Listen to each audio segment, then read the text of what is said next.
Bienvenue au Café de la Vérité. Une vérité, à ceux qui ont peu de connaissances sur les prophéties, une vérité qu'on voit venir de plus en plus, c'est la venue de l'Antéchrist. La préparation du gouvernement mondial avec le contrôle total et toutes ces choses-là. J'aimerais vous emmener, moi, aujourd'hui, dans Romains 13, le verset 12 à 14. On va commencer par le lire, et puis ensuite, je vous reviens sur ce que je veux vous expliquer ici. La nuit est avancée, le jour approche. Dépouillons-nous donc des œuvres des ténèbres et revêtons les armes de la lumière. Marchons honnêtement en plein jour, loin des excès de l'ivrognerie, de la luxure, l'impudicité, des querelles, des jalousies. Mais revêtez-vous du Seigneur Jésus-Christ. N'ayez pas soin de la chair pour en satisfaire les convoitises.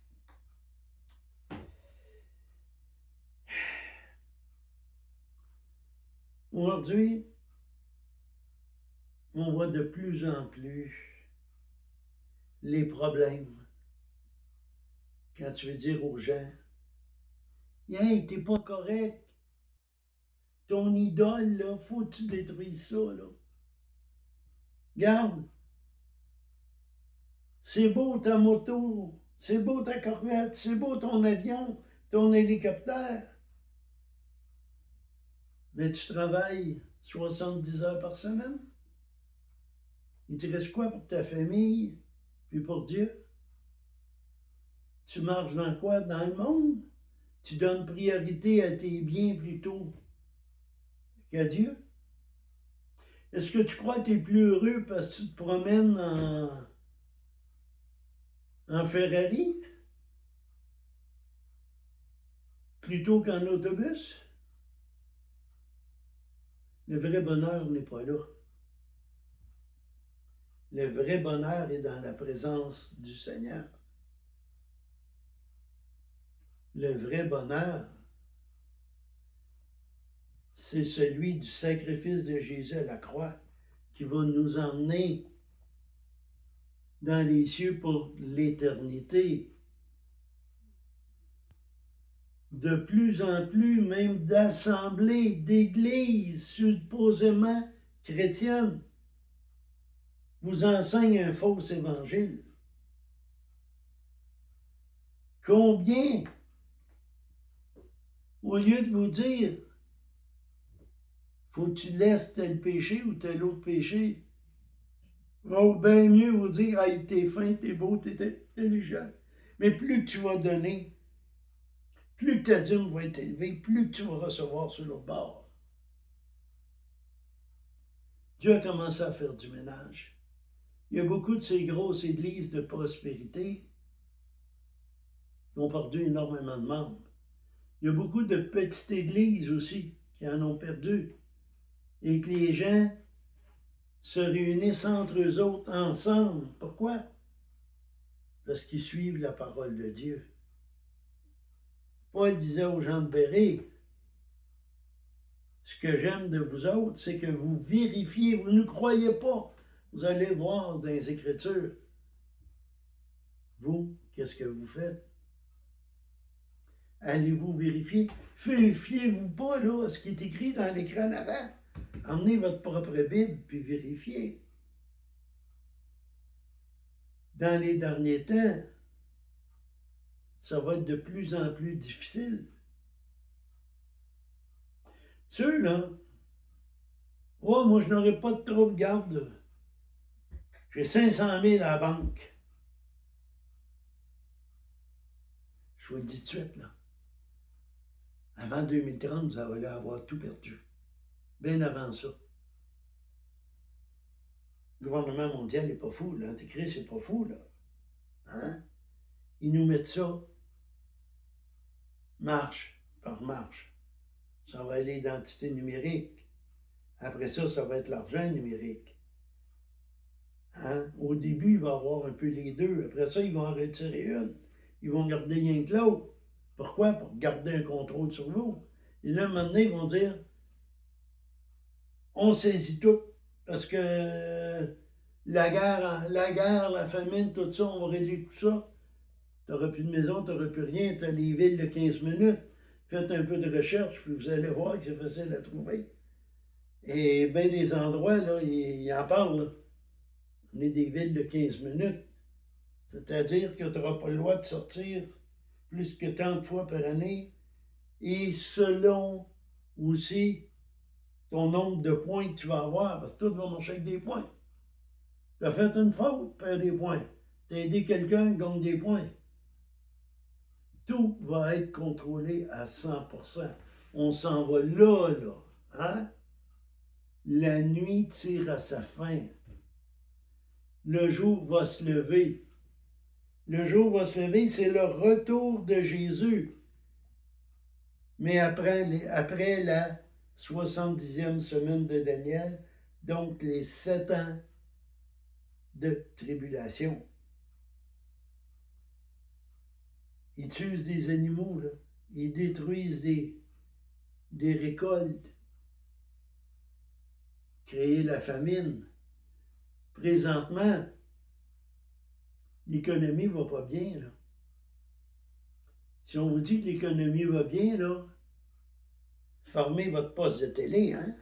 Allez voir ailleurs. Aux États-Unis, c'est pas vrai que ça va bien. Là. Pourquoi que Trump a voulu envahir le Venezuela? C'est parce que les États-Unis fonctionnent sur le pétrodollar.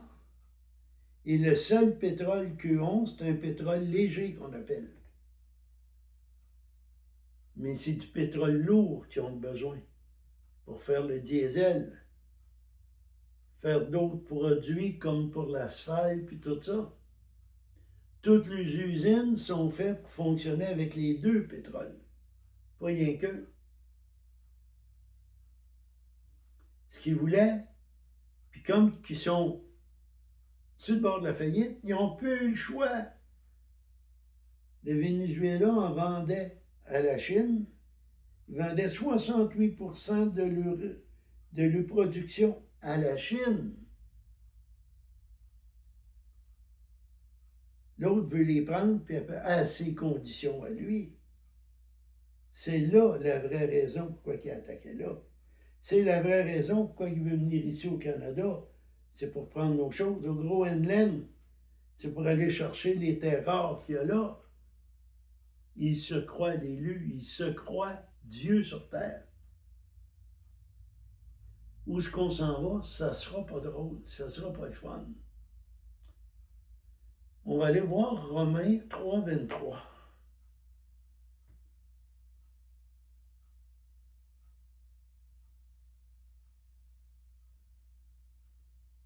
Car tous ont péché et sont privés de la gloire de Dieu.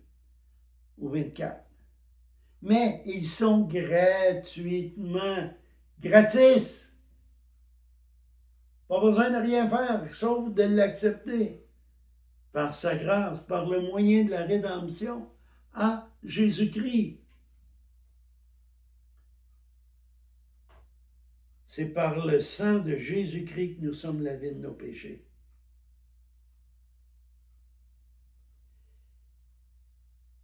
Paul a dit, les morts en Christ ressusciteront d'abord, et nous, les vivants, en un instant, au son de la trompette de Dieu, nous serons changés. Pourquoi? Parce que Dieu va venir nous chercher avant que tous les gros problèmes arrivent. Mais pour ça, tu dois avoir accepté ce que Romains 23 et 24 nous dit. Présentement, si tu meurs dans ton état de péché, c'est l'enfer. C'est la géhenne, c'est l'étang de feu. Si, par contre, tu reconnais que tu es pécheur, puis tu acceptes le cadeau, comme dans Romains 6, 23. On va y aller, Romains 6, 23. Je pense que ça vaut la peine. Hein? Car le salaire du péché, c'est la mort. Mais le don, un don, c'est un cadeau gratuit. Comme j'ai dit dans l'autre enseignement avant, si je te donne un café, il faut que tu l'acceptes. Si tu ne l'acceptes pas, je ne peux pas te le donner. Hein? Là, c'est la même chose. Mais le don gratuit de Dieu, c'est la vie éternelle en Jésus-Christ, notre Seigneur. Il n'y en a pas d'autre. Demandez pardon à Dieu. Demandez au Seigneur d'envoyer l'Esprit Saint en vous. C'est l'Esprit Saint qui va vous guider, qui va vous montrer la marche à faire. C'est simple. Père, je suis pécheur. Première des choses, il faut le reconnaître. Mais tu m'as tellement aimé que tu as envoyé Jésus sur terre. Lui qui était plus que millionnaire, puis que milliardaire au ciel, là, s'est fait pauvre, s'est fait charpentier. Il est arrêté, flagellé, couronné d'épines, crucifié, percé. Pourquoi? Parce que moi, je suis pécheur. Tu es pécheur. Oui, Père, Jésus a payé pour moi. J'en fais mon Seigneur, j'en fais mon roi et j'en fais mon sauveur. Merci pour l'Esprit Saint en moi qui va me guider. Des Bibles, il y en a facile à trouver. Sur le web, si ça ne fait pas, il y en a des très bonnes. C'est facile d'en avoir, même à certains endroits. Ils vont vous en donner. Puis il y en a encore dans les librairies, dans le temps que c'est facile à avoir. Lisez Romains, suivez par l'Évangile de Jean, mais faites-le maintenant. N'oubliez pas une chose, il faut vous partager. Mettez des pouces en l'air. Plus que vous en mettez, plus que YouTube va nous placer de façon à être plus visible et que l'Éternel vous bénisse.